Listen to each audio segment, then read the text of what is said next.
what's that transition like from being in, the wrestling world where everything is live, one take, then you go into the movie world and, you may be able to do it 10 times to get it right. Explain that experience to the audience out there, what that's like. When I first started wrestling, I wasn't a one take guy. I was maybe a 10 to 20 take. Okay, let's start over. Let's start over. Let's start over. But being in the business long enough, you begin to not worry about having to take. You just want to get yourself out there. Mm-hmm. So, I became that one take guy, which was easy because we got one shot at it.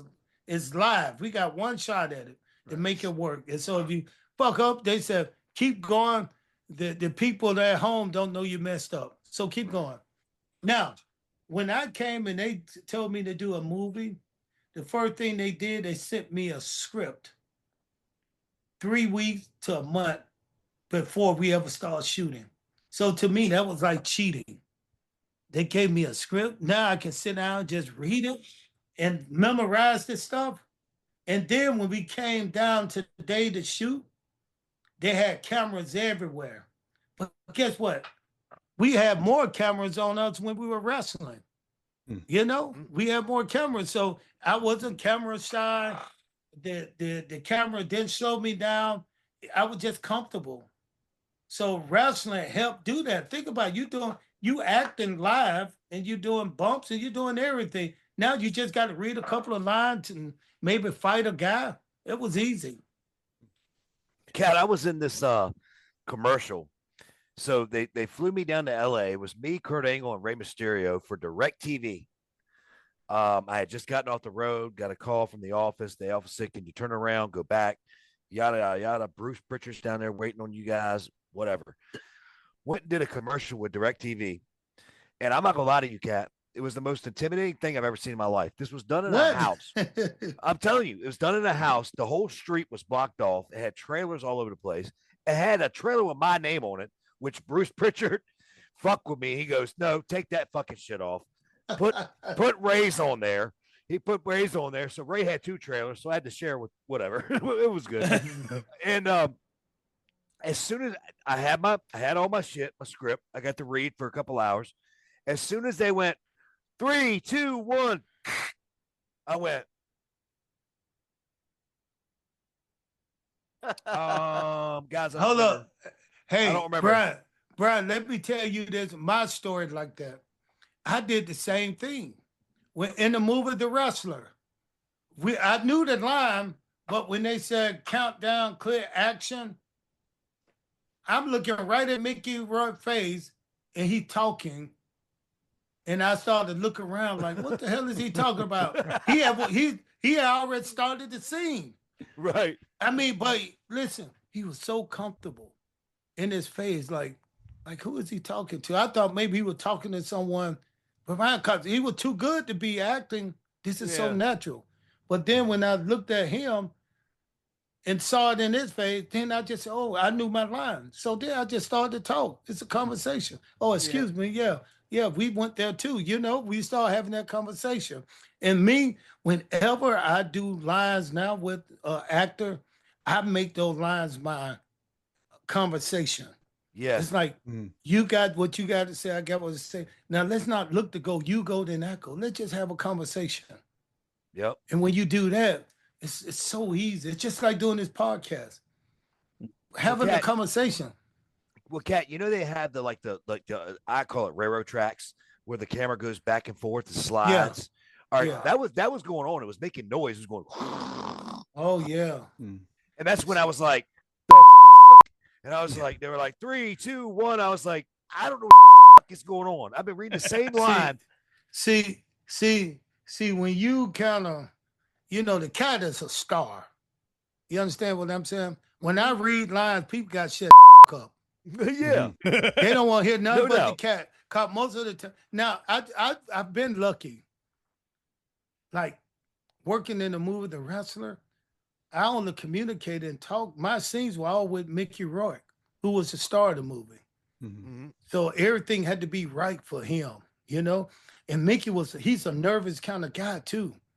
After all the work he done, I would not see that. I would not see that. He's a nervous guy, man. I Wow. saw him. He threw me off because he looked like he didn't know the line. But if I'm natural and he was natural, we was able to communicate, keep that thing. You know how it is, man. When you working and you wrestling, you shooting on the guy. He's right in front of you. You talking to him. He talking to you. It's easy to get into. If he's good, it's you Right. gonna even be better. But Mickey is good. So the conversation was like, but every now and then he didn't remember his line. Every now and then I could see it in his eye that he forgot. But he'll pick it up some kind of way. And then that kind of stumbled me a little bit because I knew every line. So even when he messed up, I was able to go to the next line that happened to pick up. You know, like he Wow. said, I'm a used car salesman. And he was like, he's supposed to say, okay, I'm gonna sell you a Ford. I'm a used car salesman. And he that get that look on his face. And I said, listen, I'm looking for a Ford or anything. He said, well, I'm gonna sell you a Ford. He pick up like that. Right. Right. Right. Right. And it was just easy to work with Mickey on that, man. And when I got to work with Mickey, Mickey called me, he called my wife, said I'd do anything for this guy. He was nice to work with. Mickey wasn't doing anything when we started doing that movie. He wasn't acting no more. You Oh know, wow. insurance, the movie was like a $50 million movie, had Nicolas Cage playing his part. It was a $50 million movie. Wow. And now when Nicolas Cage said, I don't want to work that hard on the movie, Darren hired Mickey Rourke, and the movie dropped from 50 million to $5 million. And the insurance was higher than anything because Mickey and his problems he was having. He was like a real wrestler. You know, Right. he had some problems. You know, he'd disappear and the A real wrestler. yeah, yeah. So, but when he came, man, he was one of the best guys to work with. He was nice, man. He worked his ass off, and he was just a good guy to work with. You know, so as we got and Darren too, Darren Aronofsky, the smartest director, man, I've ever been around.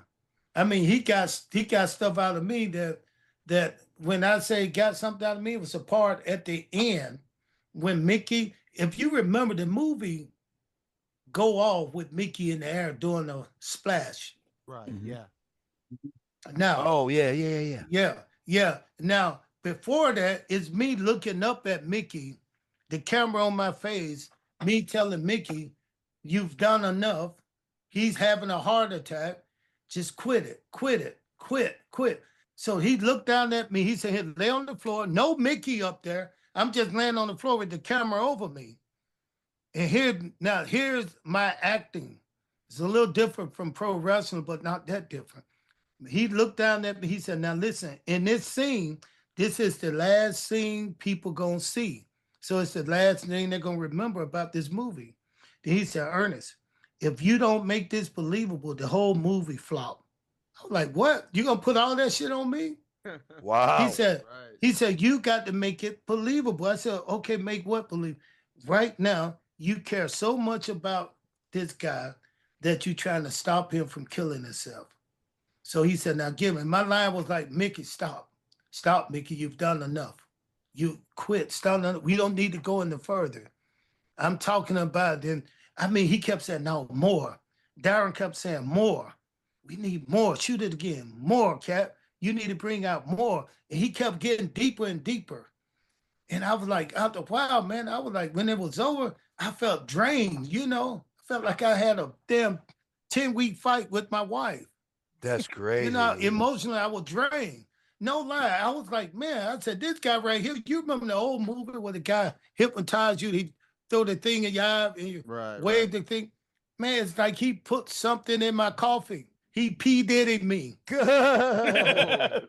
You know, I was out cold. I didn't know what. But when the movie was done, one of my karate students, and this when I know the movie was good. I didn't even go to the movie the premiere, you know, of it because you know they invited me, told me come down, we'll pay your way in. But I thought it was just a little $5 million movie because here the cameras and stuff didn't look high. It didn't look like we had in Turner or in Ted Turner and WCW or WWE. So I said this is a little low budget movie. But my friend, one of my karate students, went to see the movie And she's came back. She said, Ernest, that movie you was in, man, that's a great movie. I said, it is. She said, yeah. So that made me cry. I said, what? That I means a said, lot. yeah. I said, made you cry. I said, what part was it? He said, just him going through everything he was going through. And then your part made me cry even more. I was like, what? I mean, that surprised me. She said, yeah, because you felt like he was going to kill himself. You kept trying to stop him. Hmm. I was like, man, this when they talk about a good director, when they talking about working with when you go and make a movie in LA, the first thing on it was director you work with. Have you worked with a big director? Have you worked with a big star before? Okay, yeah. If you have, maybe listen, putting those two together, Darren and Mickey was the best job, man, I think they've done in Hollywood. That's why the movie's still considered real good. Cause these guys Hmm. worked together, man, and they stayed on each other the whole time.